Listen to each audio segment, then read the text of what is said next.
On the 6th of March 1984, a colliery in South Yorkshire with 5 years of coal still in the ground was named first on a list of 20 pits marked for closure, and the men who worked it walked out within hours. By the end of this documentary, you will know not just what happened to Cortonwood Colliery, but when the decision was actually made, who made it, what they knew at the time, and exactly how much was saved while 1,000 men lost their livelihoods overnight. After reviewing the declassified Downing Street papers from 1983 and 1984, the parliamentary record, and first-hand testimony from the men who worked the last shifts at Cortonwood, what we found changes the official account of why this pit closed completely. This is not a story about economics. This is a story about a decision made 18 months before anyone in Brampton was told. A decision that was presented as inevitable but was, in fact, chosen. And the evidence is in the documents. You've been told Cortonwood closed because it was uneconomic, because the coal had run out, because the numbers no longer worked. The documents tell a different story, one that starts in a private meeting at number 10. Long before anyone in Yorkshire heard the word closure. Cortonwood Colliery sat on the edge of Brampton, a small village in the Dearne Valley, South Yorkshire. By the early 1980s, it employed roughly 200 men, in a community where every shop, every pub, every working men's club, and every football team existed because of the pit. Coal was the community. That is not a figure of speech. It is the literal economic structure of Brampton. The wages earned underground on a Friday were spent in the village by Saturday, in the co-op, in the butcher's, in the social club, on the touchline of the colliery football pitch. 3 generations of the same families went down Cortonwood. A man's grandfather had gone down in the 1930s. His father had gone down in the 1950s. He had gone down himself at the end of the 1960s. 3 generations, the same pit, the same lamp room, the same cage. Going underground was not a career choice in Brampton. It was what happened next, as automatic as a surname. The colliery had its own brass band, part funded through the pit's social welfare scheme, the kind of arrangement that tied even the music of a village to the output of the shaft beneath it. The band played at galas, at funerals, at the miners' welfare on a Sunday afternoon, and every player on that stage had either been down the pit that morning or would be the next. It had its own working men's club, where Saturday nights meant bingo, a turn from the band, and a bar that ran on credit until payday, because everyone knew everyone's wages were coming on Friday, guaranteed. The way they had been guaranteed for 100 years. It had its own football team, made up almost entirely of men who had been underground that same morning, washed, changed, and out on a muddy pitch by 2 o'clock, playing against the team from the next pit along. In a league where the standings mattered, because the rivalries mattered, pit against pit, valley against valley. Nationally, the coal industry employed around 196,000 men in the early 1980s, a figure that had once been over 700,000 in the decades when Britain still ran on coal. The decline from 700,000 to 196,000 had already happened gradually, through the 1960s and 70s, largely through pits that genuinely had exhausted their reserves. That gradual decline is part of why what came next was so difficult for communities, like Brampton, to see coming. They had already lived through one long contraction, and they had survived it. Cortonwood, with its 200 men, was small by national standards. But in Brampton, it was everything. The pit had been part of the National Coal Board's network of 174 collieries.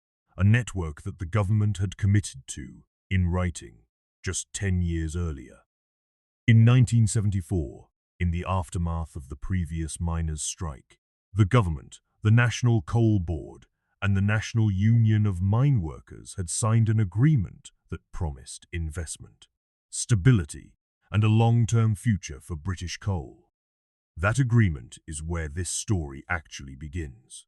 But that explains the world Brampton believed it was living in. What the documents from the years that followed reveal is a very different plan, one that was already being drawn up while the ink on that 1974 agreement was still being read as a guarantee.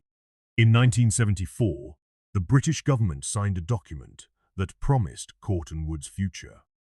The plan for coal was an agreement between the government, the National Coal Board, and the National Union of Mine Workers.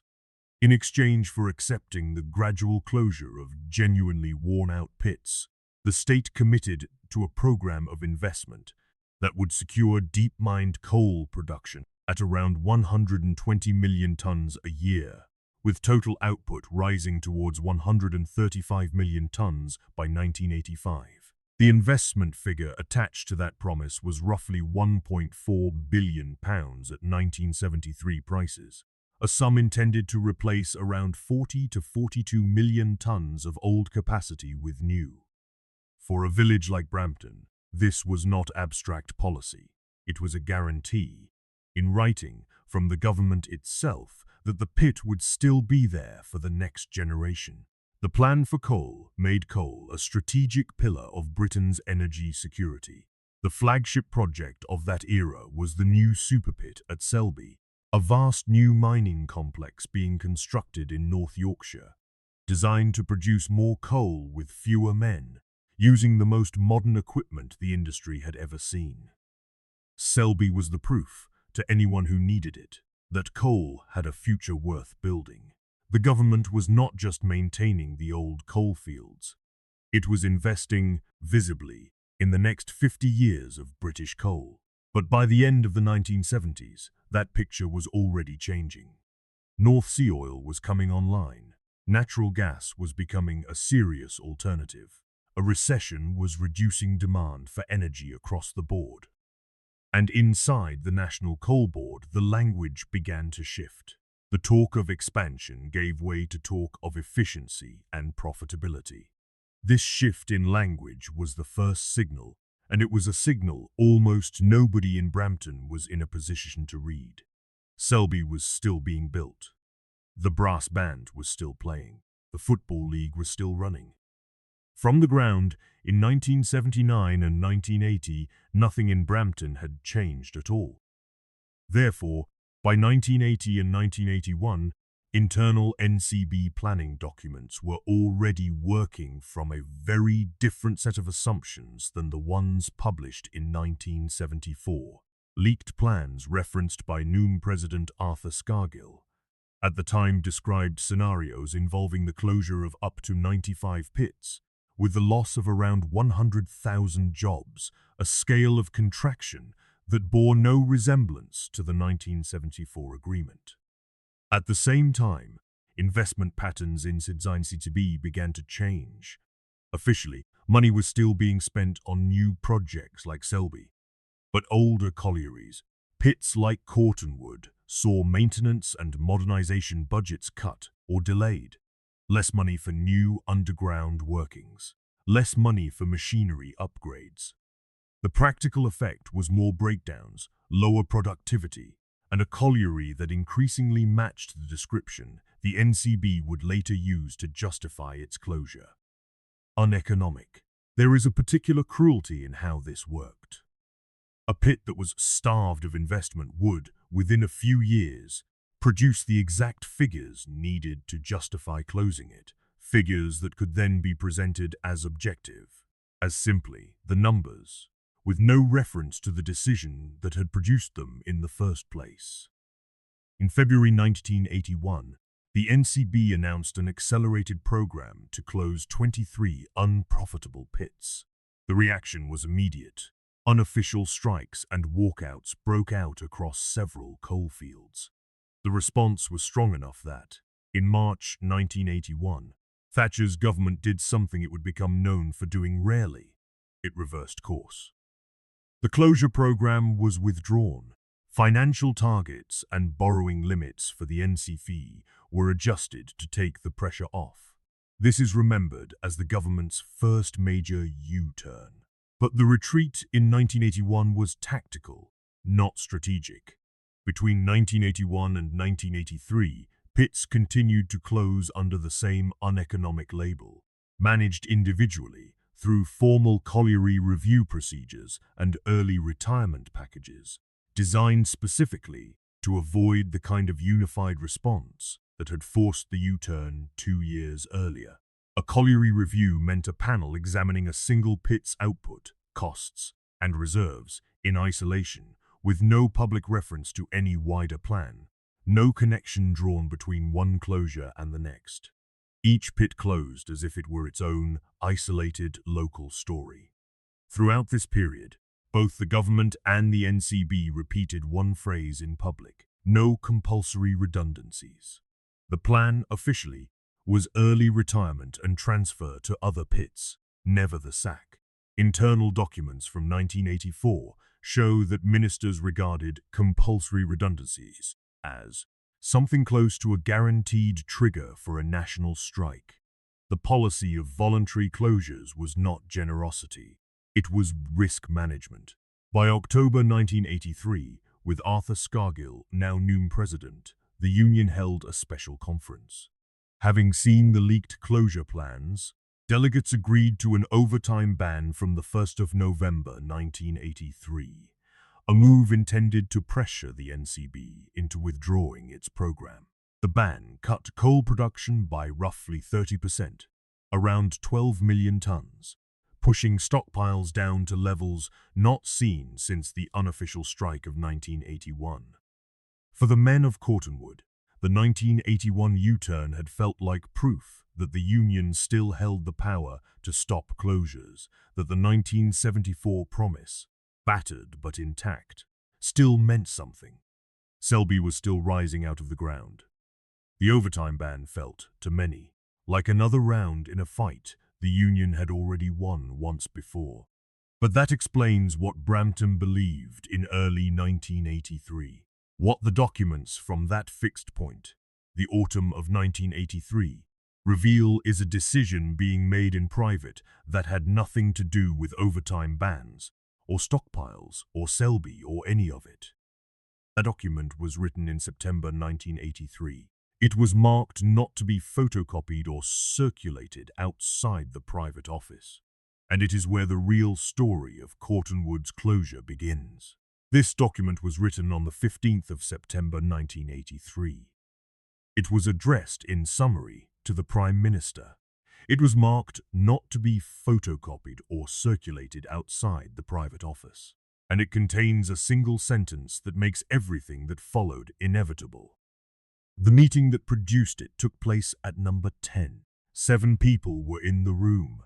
One of them was Margaret Thatcher. Another was Peter Walker, the Secretary of State for Energy. The subject was Ian McGregor, newly appointed as chairman of the National Coal Board, brought in from the steel industry with a reputation for closing things down. According to that document, Walker informed the Prime Minister that McGregor has in mind the closure of 75 further pits over the period 1983 to 1985. The job losses attached to that figure were estimated at around 64,000. The capacity reduction was estimated at around 25 million tons. Cottonwood employed roughly 1,200 men. This single document, 6 months before anyone in Brampton heard the word closure, was already discussing the loss of 64,000 jobs nationally, more than 50 times the entire workforce of the pit that would become the symbol of the fight to stop it. There is no surviving document that lists 75 named collieries. That is not an oversight. The cabinet papers themselves recommend handling the accelerated closure program through, in their words, short oral briefing, in the absence of written material, a deliberate policy of leaving as little paper trail as possible. The 75 pit figure exists. The list of names does not. It was never meant to. This is the gap between what was said and what was done. In public, throughout this period, Ian McGregor categorically and solemnly denied that any plan existed to close 70 to 86 pits and destroy 70,000 jobs. That denial is on the record, and in private, Downing Street's own minutes record that the minimum target accepted by the Prime Minister for the following 2 years was at least 45 closures. Therefore, by the fact of this single meeting in September 1983, the strategic decision to dismantle a significant part of the British coal industry had already been made, at the highest level of government, by the Prime Minister herself, with full knowledge of the scale involved. 5.5 months before Cottonwood was named, the plan did not stay still. On the 19th of January 1984, a further document recorded that McGregor had concluded that the rundown process must be accelerated. This acceleration, the note stated, would mean the loss of 45,000 mining jobs over the following 2 years. Thatcher, summarizing the meeting herself, confirmed that the objective of a faster reduction in coal capacity had been accepted by the Cabinet. January the 19th, 1984. 6 weeks before Cottonwood's name appeared on any public list, the entire government had now formally signed off on a program of closures far beyond the 20 pits that would eventually be announced to the country. This was not Ian McGregor's plan.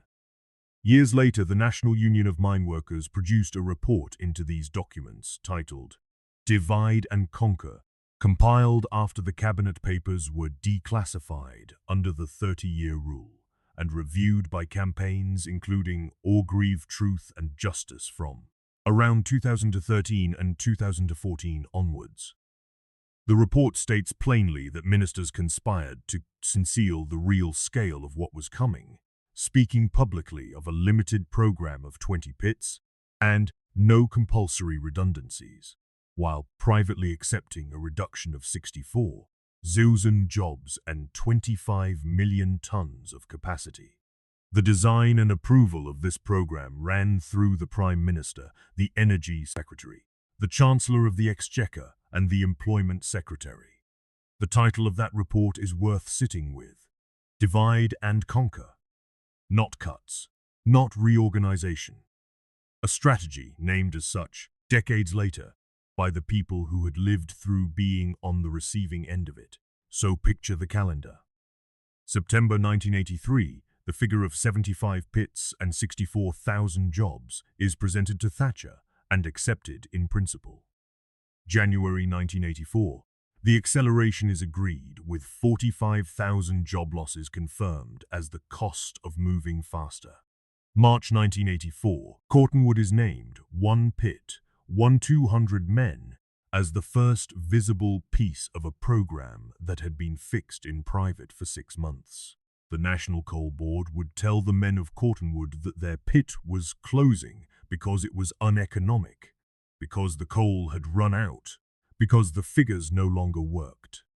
But by the time anyone in Brampton heard that explanation, the figures that mattered, 75 pits, 64,000 jobs, 25 million tons, had already been agreed in a room with 7 people in it, 18 months earlier.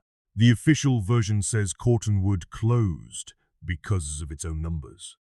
The documents say Cottonwood closed because it was first on a list that had been agreed at number 10 before the colliery review ever began. That explains the decision.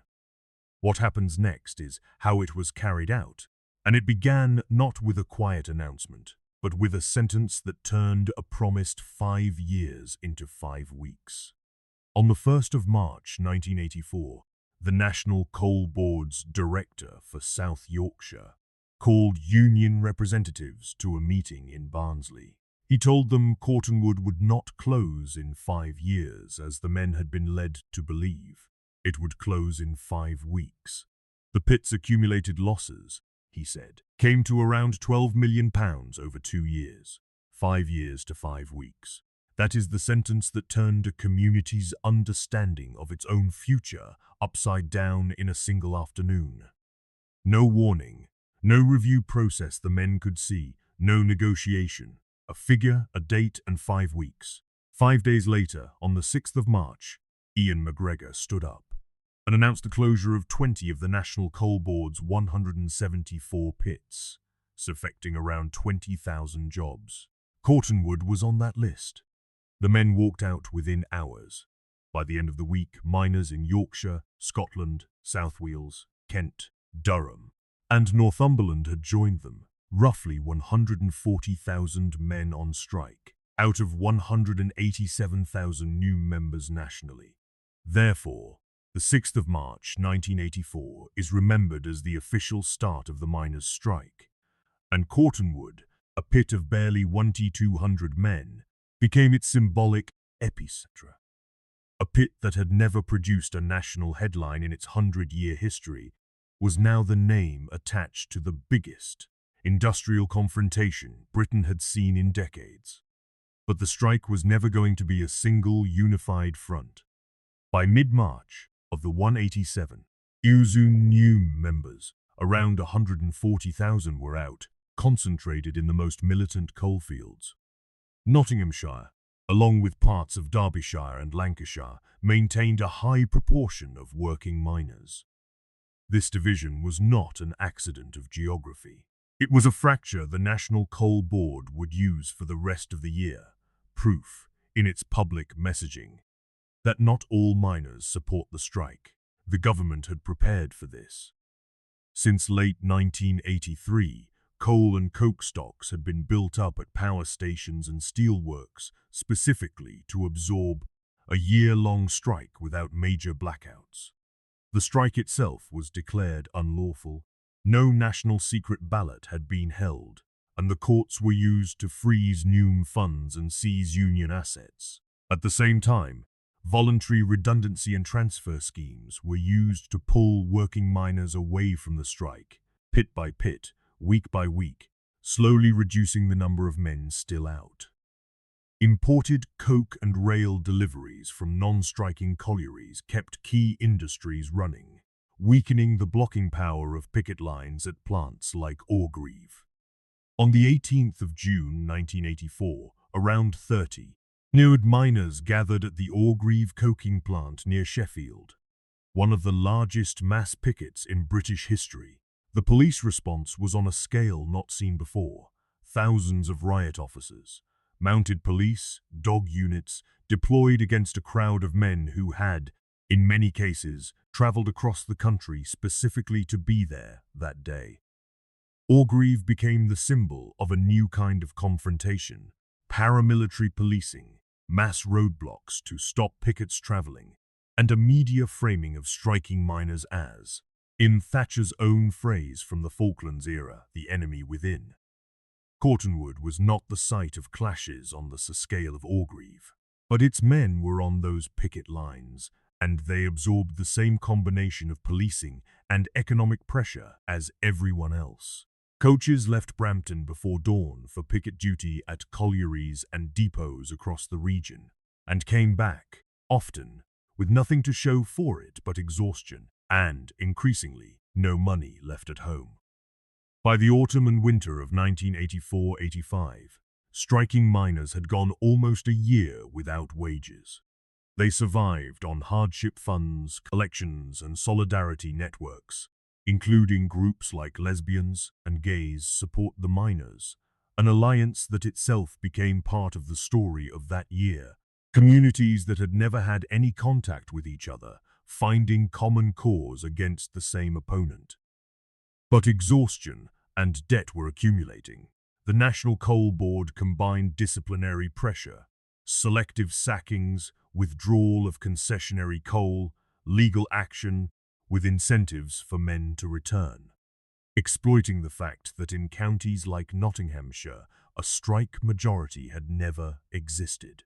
For Cottonwood and the wider Barnsley area, this meant entire communities with no income through the winter, while the government simultaneously tightened access to free school meals for strikers' children, a detail that, more than almost any other from that winter, is remembered by the families who lived through it.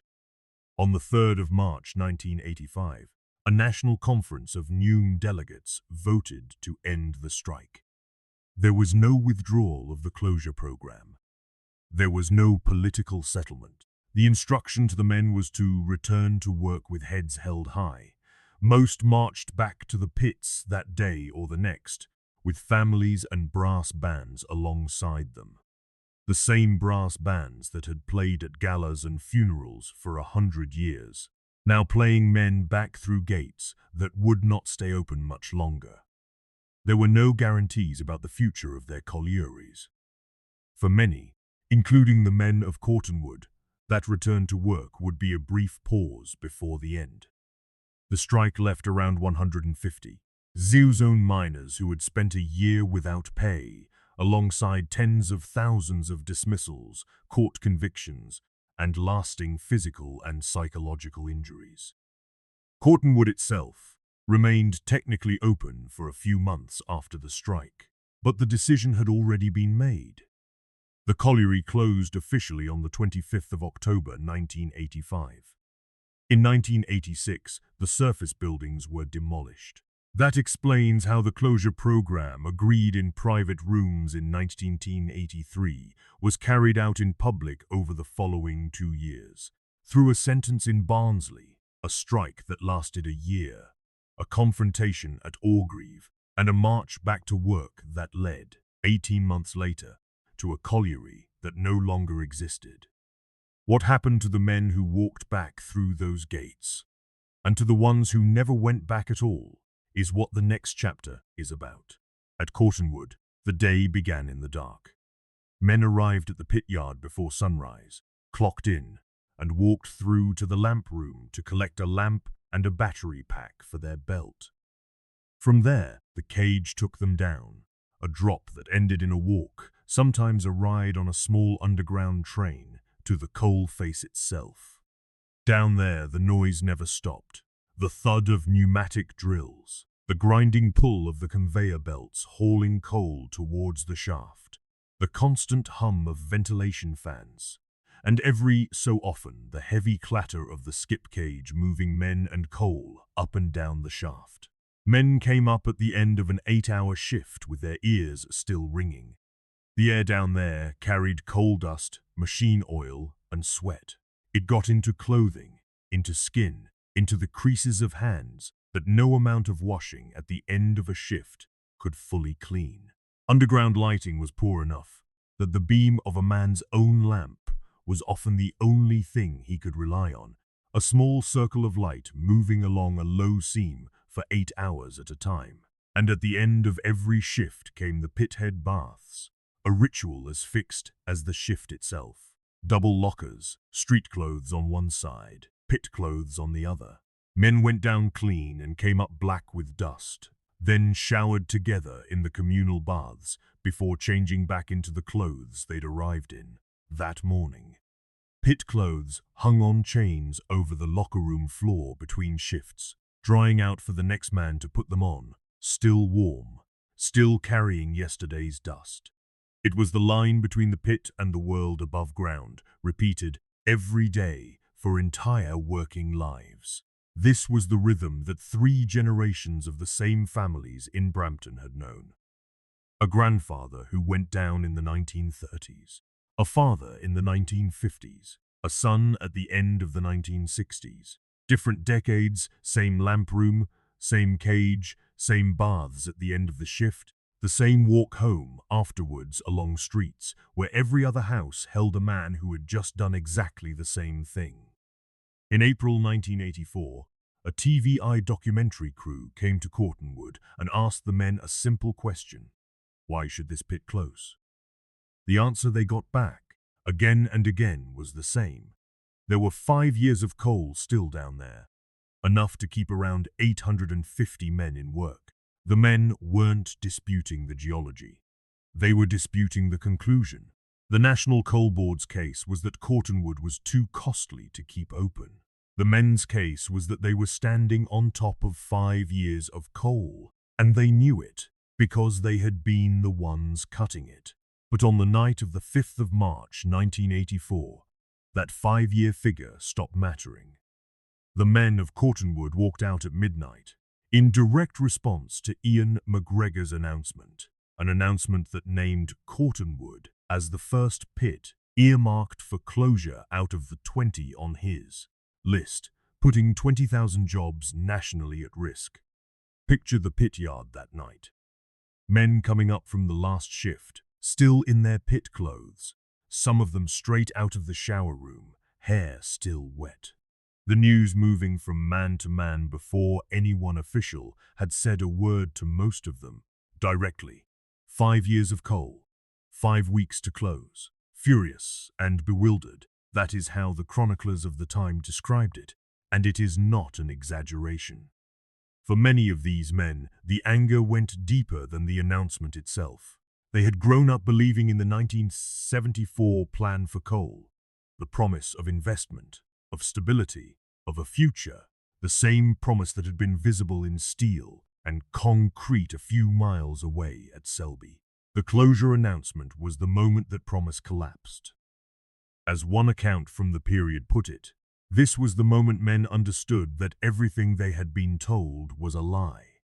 3 decades later, some of those same men were interviewed in Brampton, walking through the retail park that now stands where the pit used to be.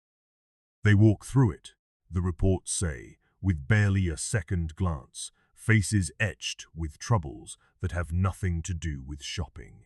One former Cottonwood miner retrained as a nurse, and has spoken about how that new career let him thrive in a way the pit closure had threatened to take from him entirely. But for many of his generation, the outcome was different. Chronic unemployment, poor health, and an unemployment rate among ex-miners that, decades on, still sat at around 12%. The 5 years of coal Cottonwood's men talked about in April 1984 never got the chance to run out.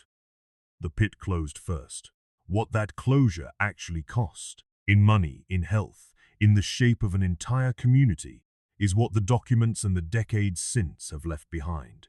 And that is where this story goes next. When Cottonwood closed, the men over 50 were offered redundancy pay, calculated at roughly £1,000 for every year of service. For a man with 25 to 30 years underground, that worked out to somewhere between £25,000 and £30,000, a sum that looked substantial on the day it was paid out. But set against a working life, it amounted to a few years' wages, handed over once, with nothing behind it. Men under 50 were offered transfers to other pits where possible.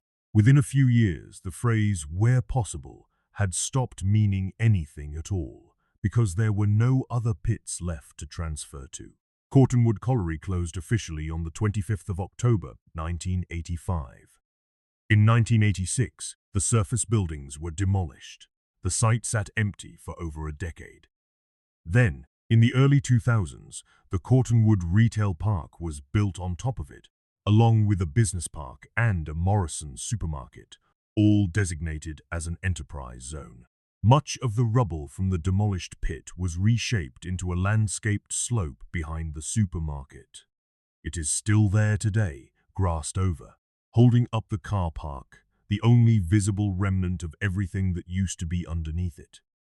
Where when 200 men once went underground, there is now a retail park. The jobs that replaced mining work are more fragmented, less secure, and pay less into the identity of the place than the work that came before. A till at a supermarket does not have a brass band attached to it. It does not field a football team. It does not pass from father to son. Across South Yorkshire, the same transition played out at scale.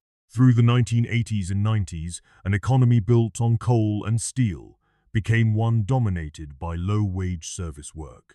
Recent analysis of the former coalfields shows around 57 jobs for every 100 working-age adults, compared with 73 nationally and 88 in other towns in the same region. Local wages remain 6 to 7% below the British average. The official unemployment rate in Barnsley today looks close to the national figure, around 3 to 4%. But the density and quality of employment remain markedly worse than in areas that never went through deindustrialization on this scale. Therefore, the official statistics tell you almost nothing about what actually happened here. Nationally, the strike left at least 0 miners injured or hospitalized, 13,000 arrested, around 200 imprisoned, and close to 1,000 sacked on disciplinary grounds once the dispute ended, alongside deaths on picket lines and deaths from men searching for coal to heat their homes that winter.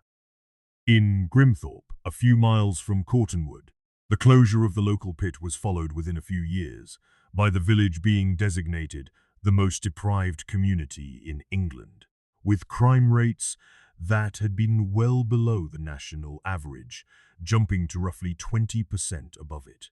A village that had spent a century defined by the discipline and routine of pit work was, within a decade, defined by the opposite. Community organisations across South Yorkshire today describe a sharp rise in demand for help with unemployment, housing, and mental health, support services with waiting lists that have grown, in their words, massively over the past decade. They draw a direct line from that demand back to the loss of mining employment and to the cost of living now, 4 decades after the pit gates closed for the last time. So here is the balance sheet. The government saved money on loss-making pits. It won a political war against the trade union movement so decisively that the defeat of 1985 is still described as Margaret Thatcher's greatest political triumph, a victory that opened the door to further privatization and a permanent shift in power towards finance and services. The community lost its principal employer. It lost the wages that had sustained the shops, the clubs, the football team, the brass band. It lost, in many cases, its health. And it lost a measure of control over its own future that it has not fully recovered 4 decades on. What was decided in a room with 7 people in it in September 1983 cost the Treasury relatively little and cost places like Brampton and Grimthorpe almost everything. This pattern, a generous-looking cheque, a retail park or a business park where the pit used to be, fewer jobs and worse ones in its place, did not happen only at Cortonwood. It happened at collieries and factories across Britain. On a timeline that can be traced through the same archives, the same kind of memo, the same gap between what was said in public and what was decided in private. The next pit on that list is already on this channel.